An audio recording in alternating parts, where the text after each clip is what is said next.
Hello mga Kapinoy, yan, welcome po tayo guys, no, dito sa ating YouTube channel, Pinoy TV News. Yan, dito naman tayo guys, update tayo sa ating mga issue, no, dito po sa mga pangyayari dito sa ating bansa. Kaya yun, sa mga bago po dyan, thank you so much. Yan, don't forget to like, share, and subscribe po dito sa hindi pa nakasubscribe dito po sa ating TV, sa ating channel, Pinoy TV News. No? Yan, ating pag-usapan ngayon guys, itong topic dito, yung BP Sara resign, no, rally. Ito po yung ating komentuhan guys, itong BP Sara resign rally. Ito yung mga bangag ang gustong sibakin nila si BP Sara. Ito yung mga bangag, yung mga gunggong, mga bubo. Ito yung sila. Kasi alam nyo, yung nasa gobyerno, itong taong ito na mas marami ang ginagawa, ito pa yung gusto nilang pa-resign, gusto pa nilang tanggalin sa gobyerno. Wag na tayo magbulag-bulagan dito, no? Wag tayo magbulag-bulagan dito. Kasi alam nyo, bulag kayo sa katotohanan. Bulag kayo sa katotohanan. Gusto na nyo sirain. Gusto na nyo sirain si BP Sara dahil alam nyo, mataas ang rating lagi. Alam nyo yan. Kita nyo yan. Kaya ayaw lang yung tanggapin. Nga talagang, kaya gusto ninyong siraan, putikan si BP Sara. No? Dahil po ay talagang pataas ng pataas ang kanyang rating.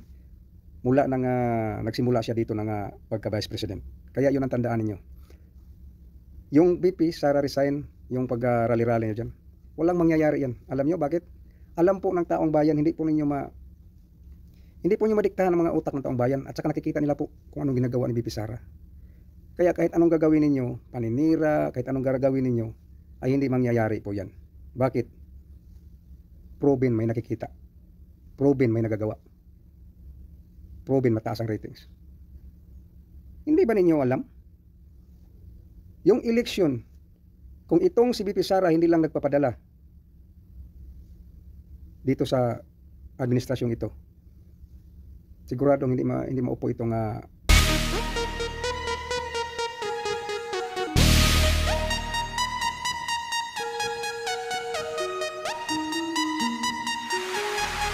Bagong Pilipinas, kapal ng mukha, dami ng gutom at natulala. si BP Sara kung hindi lang nadala, no? Kung hindi lang nang makaawa itong Marcos, siguradong itong Marcos ay hindi po makaupo dito sa Malacanang. Tandaan po ninyo guys, Vice President hindi nanalo. Yan po ang tandaan ninyo. Sino pa yung kalaban? Lini pa yung kalaban. Itong banggain mo si BP Sara, banggain ninyo Duterte, North, South, Malakas to, at sa Luzon. Ano bang laban? Marcos, ano bang laban sa Duterte? Walang laban. Dahil po ang tinitingnan po dito, kahit hindi Duterte, ang tinitingnan po ito, ang kanyang gawa. Kanyang ginagawa, yung mga gawa at mga nagagawa sa bayan. Yun po ang maganda yung record eh. Kaya kahit anong, ang gusto lang kasi nito ng administrasyong ito, kasi gusto nilang putikan ang Duterte, gusto nilang sirain ang Duterte, kasi may plano sila ngayong darating na 2020 na eleksyon. Kaya ngayon, nagsimula na silang siraan ito, putikan to, kahit ano na lang ang kanilang ibibintang para lang pero hindi kasi, hindi mangyari. Kaya huwag kayo magbulag-bulagan, huwag kayo kuhan sa utak ninyo, huwag kayo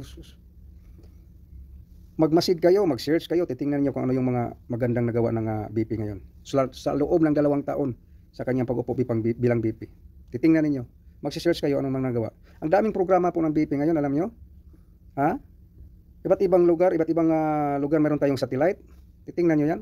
Mayroon tayong negosyo day, mayroon tayong marami diyang programang binibigay ang BP. Nagawa ba ng unang mga BP president yan? Wala. Nagawa ba nila yan? Wala. Kaya yun po ang ilagay sa utak nyo. Kaya yung BP Sara resign niyo ay lalangawin talaga kayo. Walang mangyayari. Dahil po ang taong bayan ay alam nila. Taong bayan po ay nakikita nila. Taong bayan po may mga utak na marunong na sila. Alam na nila kung sino yung nasa gobyerno ang gumagawa ng tama. Sino yung nasa gobyerno nang nagtatrabaho. Kasi kayo pira-pira kayo dyan eh. Alam nyo ang gusto lang ninyo makaupo dyan sa kwan. Pira-pira lang kayo. Hindi po yung pag-upo niyo ay para sa bayan. Nakikita ba ninyo BP Sara naglagay ng kanyang mukha sa ayuda? Wala. Puro kayo ayuda pero ginamit niyo yung DSWD, AX. Kaya siraan pa nyo ng siraan. Yan po ang gusto ni BP Sara. Siraan po nyo ng siraan. Kahit ano pang putik na ihampas nyo dyan. Siraan nyo ng siraan. Yan po ang gusto ng BP. Dahil po mas marami pa pong nagtitiwala sa kanya. Dahil alam na po ng mga mamayang Pilipino. Hindi na po natin mauto ngayon. Hindi na po mauto natin ngayon. Kaya kahit anong gagawin ninyo, alam naman natin kung sino yung gustong magpababa kay BP Sara. Alam natin yan. Yung si House Speaker Romualdez, walang iba dyan. Yung mga congressman dyan, yung mga congressman nga gustong mananatili nila dyan sa pisto nila, yun po ang gusto nila eh. Kasi alam nila pag si BP Sara na po makaupo dyan, linis sila dyan. Sigurado yan, linis kayo dyan. Kaya kapit ng kapit kayo, kapit kayo sa patalim. Kasi alam niyo pag upo ni BP Sara ay talagang linis kayo.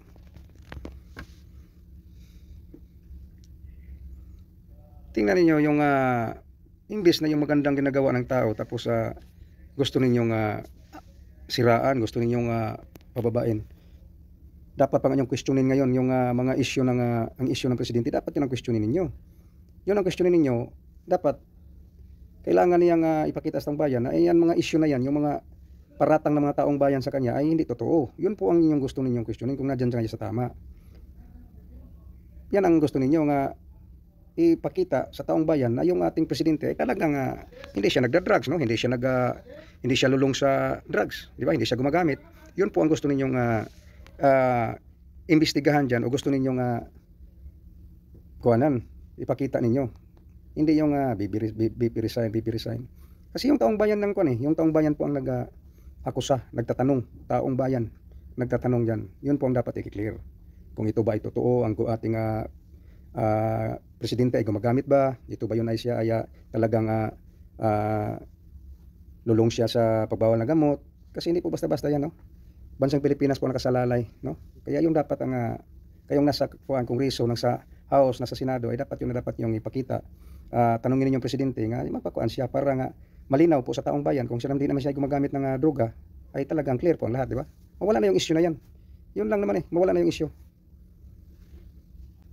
Sa inyong ginagawa ngayon na pa-resign or impeach kay Sara, mas lalong nagagalit yung taong bayan. Tandaan niyo, mas lalong nagagalit yung taong bayan sa administrasyon. Yan po ang tandaan niyo. Pag ang Duterte ay tatanggalin niyo diyan sa pisto, siguradong kalaban niyo ang taong bayan. Dahil isipin niyo, gusto niyo tanggalin, wala namang issue. Ano bang issue? Saan ba bang issue na ikuha niyo? Paratang niyo para ito ay gusto ninyong impeach, gusto ninyong bababa siya dyan sa pisto niya. Wala naman. Sa DepEd, maganda yung DepEd ngayon, no? Magandang improvement sa DepEd, di ba? Ari ka sa mga programa sa mga tulong, suporta sa mga nasalanta ng bagyo, sunog, nandyan ka agad yung ating Office of the Vice President, rescue to the max, no?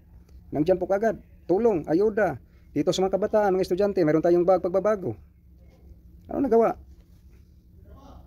Maraming nagawa po, maraming nagawa. Hindi lang kasi kagaya itong si BP Sara na bawat niyang tulong, bawat niyang bigay, bawat niyang programang pinakita sa tambayan ay may kamera, may media. Hindi kasi ganun. Iba kasi ito eh. Ayaw ng mga Duterte ganun. Sinabi na ni